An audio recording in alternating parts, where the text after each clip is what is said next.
My self Rakesh Kumar, maths teacher of Shivaji group of institution. Math class में 6 class Hindi medium के बच्चों का स्वागत है। तो बच्चों, आज इस क्लास में चैप्टर 15 चतुर्भुज का अध्ययन करेंगे। तो चतुर्भुज में सबसे पहले चतुर्भुज किसे कहते हैं? तो 4 भुजाओं से घिरी हुई आकृति को चतुर्भुज कहते हैं। चतुर्भुज किसी भी तरीके से हो सकता है, जैसे ए बी सी और डी, यानी इसमें 4 भुजाएं होती हैं, जैसे A B C C D और ए डी। 4 इसमें अंतःकोण होते हैं। 4 भुजाएं हो गई और 4 अंतःकोण, angle A, angle B, angle C और एंगल डी। इसी प्रकार से इसमें 4 शीर्ष भी होते हैं, शीर्ष ए, शीर्ष बी, शीर्ष सी और शीर्ष डी। तो चतुर्भुज में 4 शीर्ष, 4 भुजाएं और 4 अंतःकोण होते हैं। अब हम इस चतुर्भुज में विकर्ण भी खींच सकते हैं। अगर हमने BD को ज्वाइन कर दिया तो विकर्ण हो गया, और इसी तरीके से AC भी खींच दिया हमने, तो एक चतुर्भुज में विकर्णों की संख्या 2 हो सकती है, यह होती है। अब इसमें संलग्न भुजाएं किसको कहेंगे? संलग्न भुजाओं का मतलब है जो 2 भुजाएं जो एक बिंदु पर प्रतिच्छेद करती हों या दोनों का एक ही वर्टेक्स हो, तो संलग्न भुजाएं होती हैं। जैसे AB BC, AB और BC ये 2 संलग्न भुजाएं हैं। इसी तरीके से BC और CD 2 संलग्न भुजाएं हैं, क्योंकि ये एक ही शीर्ष C पर मिल रही हैं। इसी प्रकार से CD और AD ये 2 संलग्न भुजाएं हैं, क्योंकि ये बिंदु D पर मिल रही हैं। इसी प्रकार से AD और AB भी 2 संलग्न भुजाएं हैं, क्योंकि ये दोनों एक ही शीर्ष A पर मिल रही हैं। तो संलग्न भुजाएं आप समझ गए। अब संलग्न कोण, संलग्न कोण का मतलब है एक ही भुजा पर बने दोनों कोण, यानी कोण B कोण C संलग्न है, कोण B कोण C कोण D संलग्न है, कोण D और कोण A संलग्न है, तथा कोण A और कोण B संलग्न कोण है। तो आप संलग्न कोण भी समझ गए किसको कहेंगे। अब संलग्न कोण के बाद आता है चतुर्भुज का अंतः और बाह्य क्षेत्र। तो जो 4 भुजाओं से घिरी हुई आकृति है, इसके अंदर के जो भी पार्ट हैं जहां मैं पॉइंटेड कर रहा हूं, ये सब अंतः क्षेत्र है। और बाहर की ओर अगर इधर पॉइंटेड करते हैं तो ये बाह्य क्षेत्र है। चतुर्भुज का ये आंतरिक क्षेत्र है और ये बाह्य क्षेत्र है। तो आप समझ गए होंगे। अब चतुर्भुज के प्रकार आता है। तो चतुर्भुज कई प्रकार के होते हैं। चतुर्भुजों के प्रकार, चतुर्भुजों के प्रकार। नंबर 1, चतुर्भुजों के प्रकार में आता है नंबर 1 समांतर चतुर्भुज। समांतर चतुर्भुज, समांतर चतुर्भुज किसको कहेंगे? समांतर चतुर्भुज वे चतुर्भुज होते हैं जिनमें सम्मुख भुजाएं समांतर होती हैं। समांतर चतुर्भुज में सम्मुख भुजाएं समांतर और बराबर होती हैं। जैसे इस प्रकार से,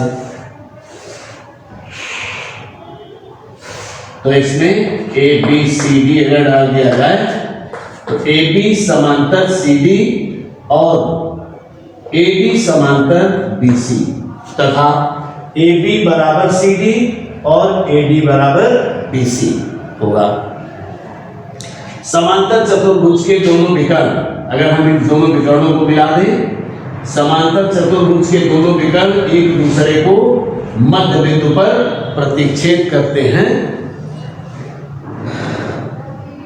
चलिए, तो अगर समांतर चतुर्भुज कहें तो आयत भी, आयत की परिभाषा जैसे आयत को देखते हैं, आयत भी एक ऐसा समांतर चतुर्भुज है जिसका प्रत्येक कोण 90 अंश का होता है, ये आयत की परिभाषा होती है।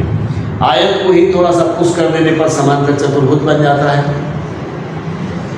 जिसमें कोण 90 अंश के नहीं होते हैं वो समांतर चतुर्भुज हो गया। अगर 90 अंश के कोण हो गए सभी तो वो आयत हो गया। अब आता है समचतुर्भुज। समचतुर्भुज, तो समचतुर्भुज में पहले हम वर्ग की बात करें। वर्ग एक ऐसा समचतुर्भुज है जिसका प्रत्येक कोण 90 अंश का होता है। समचतुर्भुज यानी जिसकी चारों भुजाएं समान होती हैं। तो वर्ग भी आप समझते हैं कि वर्ग की सभी भुजाएं समान लंबाई की होती हैं। अगर हम इसको कहें ए, बी, सी और डी, मान लीजिए ये माचिस की तीलियों से बनाया हुआ वर्ग होता और इसको अगर डी को पुश कर दिया जाता तो ये कुछ इस तरीके की आकृति में कन्वर्ट हो सकता था या बदल सकता था। ऐसे ए, बी, सी और डी, हमने कुछ नहीं किया। इस वर्ग में वर्ग की क्या विशेषता है? ए बी बराबर सी डी बराबर बी सी बराबर ए डी। वर्ग की सभी भुजाएं समान लंबाई की होती हैं। इसी प्रकार से समचतुर्भुज की भी सभी भुजाएं समान लंबाई की होती हैं। दोनों में अंतर क्या है? बस वर्ग का प्रत्येक कोण 90 अंश का होता है। अब ये समचतुर्भुज में प्रत्येक कोण 90 अंश का नहीं होता है, अलग अलग। एक न्यून कोण होगा तो दूसरा अधिक कोण होगा। बस इसमें केवल ये है कि angle A plus angle B, यानी दो संलग्न कोणों की माप सदैव 180 अंश होती है। यानी इन दोनों का है angle A plus angle B is equal to 180, angle B plus angle C is equal to 180, angle C plus angle D is equal to 180 और angle D plus angle A भी 180 के इक्वल होगा। इसी प्रकार इसमें था, चूंकि सभी 90 अंश के थे तो एंगल ए और प्लस एंगल बी का योग भी 180 अंश, बी और सी का योग 180 अंश, सी और डी का भी योग 180 अंश और डी और ए का भी योग 180 अंश होगा। तो आप समचतुर्भुज भी समझ गए। अब आता है समलंब चतुर्भुज। अब समलंब किसको कहते हैं? समलंब का मतलब है ऐसा चतुर्भुज जिसकी सम्मुख भुजाओं का एक युग्म समांतर होता है। संलग्न चतुर्भुज, समलंब चतुर्भुज, समलंब कैसा होगा? जिसमें सम्मुख भुजाओं का एक युग्म, जैसे ए बी सी डी इसको कहा जाए, ए बी सी डी, तो सम्मुख भुजाओं का एक युग्म समांतर होता है। तो बी सी समांतर ए डी, इसमें है बी सी समांतर ए डी, तो ये समलंब चतुर्भुज हो गया। आइसोसेल्स समलंब चतुर्भुज या समद्विबाहु समलंब चतुर्भुज जिसकी असमांतर भुजाएं, दो भुजाएं तो समांतर होगी, जैसे ये समांतर इसके हैं, लेकिन जो ये असमांतर भुजाएं हैं ये भी अगर समान हो, जैसे ए बी सी डी, इसमें अगर कहा जाए ये भी समलंब ही है, ए बी समांतर सी डी और ए बी समांतर सी डी और ए डी बराबर बी सी, ए डी बराबर बी सी, तब हम इसको कहेंगे समद्विबाहु समलंब चतुर्भुज। इसमें ये दोनों जो असमांतर भुजाएं थी ये इक्वल नहीं, लेकिन इसमें अगर इक्वल हैं, बराबर हैं, तो हम इसको कहेंगे समद्विबाहु समलंब चतुर्भुज। फिर आता है वर्ग भी बता दिया, आयत भी बता दिया, समलंब भी बता दिया। अब केवल रह गया उत्तल चतुर्भुज और अवतल चतुर्भुज। उत्तल चतुर्भुज वे चतुर्भुज होते हैं, उत्तल चतुर्भुज, उत्तल चतुर्भुज, उत्तल चतुर्भुज वे चतुर्भुज होते हैं जिसमें कम से कम एक कोण 180 अंश से कम हो। नो, एक कह दिया। यदि चतुर्भुज की प्रत्येक भुजा के एक ही और शेष दो शीर्ष हों तथा प्रत्येक अंतःकोण 180 अंश से कम हो तो ऐसे चतुर्भुज को हम उत्तल चतुर्भुज कहते हैं। उत्तल चतुर्भुज में जैसे भी जो भी चतुर्भुज बनाया था ये सब उत्तल चतुर्भुज है। इस तरीके से ऐसे अवतल चतुर्भुज वे चतुर्भुज होते हैं जिनमें कम से कम एक कोण का मान 180 अंश से अधिक होता है। अवतल चतुर्भुज दोनों में अंतर समझिए। इसमें सभी कोण 180 अंश से कम होते हैं। अवतल चतुर्भुज में कम से कम एक कोण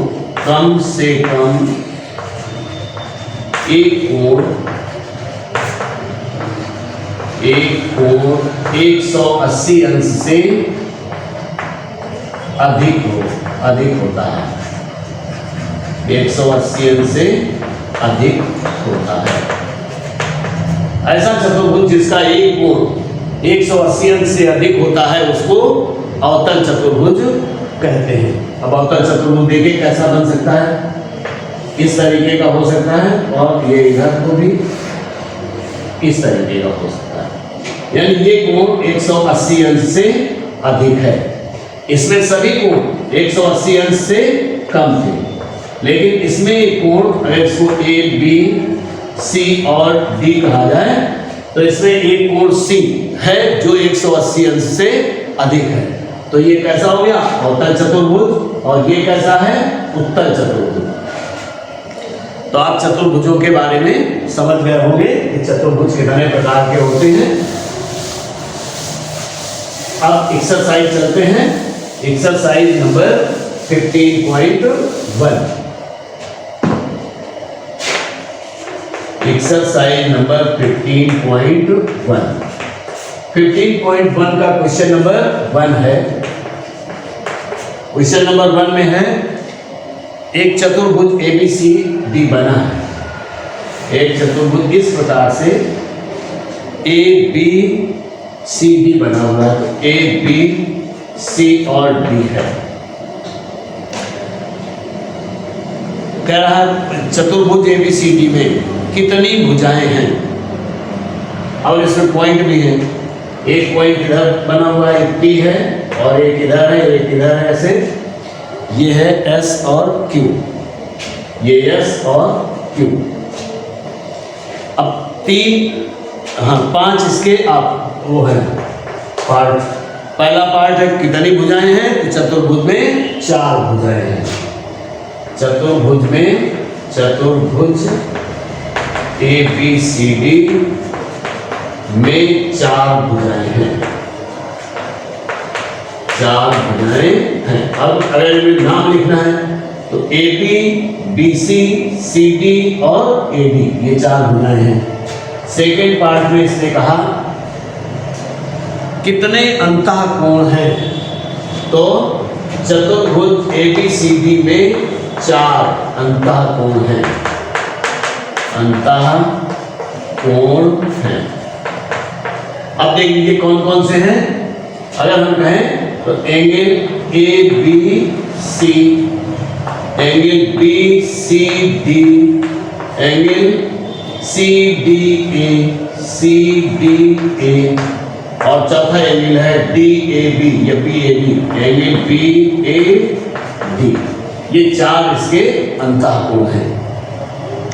कह रहा है सम्मुख कोणों के कितने युग्म हैं तो नंबर तीसरा है सम्मुख कोणों के 2 युग्म हैं। सम्मुख कोणों के 2 युग्म हैं। अब देख लीजिए कौन कौन से हैं। एंगल A और angle C, angle A comma angle C ये एक सम्मुख युग्म का जोड़ा हो गया, और दूसरा है B comma D, angle B comma angle D, ये समूह कोणों के युग्म हो गए। इसका फोर्थ पार्ट है संलग्न भुजाओं के कितने युग्म हैं। तो संलग्न भुजाओं के युग्म, चौथा संलग्न भुजाओं के युग्म, भुजाओं के युग्म हम लिखे दे रहे कौन कौन सा, C D and B C, C D comma B C, दूसरा है B C comma A B, A B, और तीसरा है A B comma A D, A B comma A D, और A D comma C D, A B comma C D, ये 4 युग्म हैं। संलग्न भुजाओं के 4 युग्म हो गए। पांचवा है कितने विकर्ण होंगे। तो चतुर्भुज में 2 ही विकर्ण होते हैं। इस तरीके से अगर हम ड्रॉ करें तो चतुर्भुज में, पांचवा पार्ट, चतुर्भुज में 2 विकर्ण होते हैं, में 2 विकर्ण होते हैं। आ गया होगा, 2 विकर्ण होते हैं। इस प्रकार से क्वेश्चन नंबर 1 आपका कंप्लीट हो गया। क्वेश्चन नंबर 2 है किसी चतुर्भुज का एक कोण 60 अंश तथा शेष 3 अंतःकोण बराबर हैं, शेष प्रत्येक कोण की माप ज्ञात कीजिए। क्वेश्चन नंबर 2, पहले हम बना लें एक फिगर।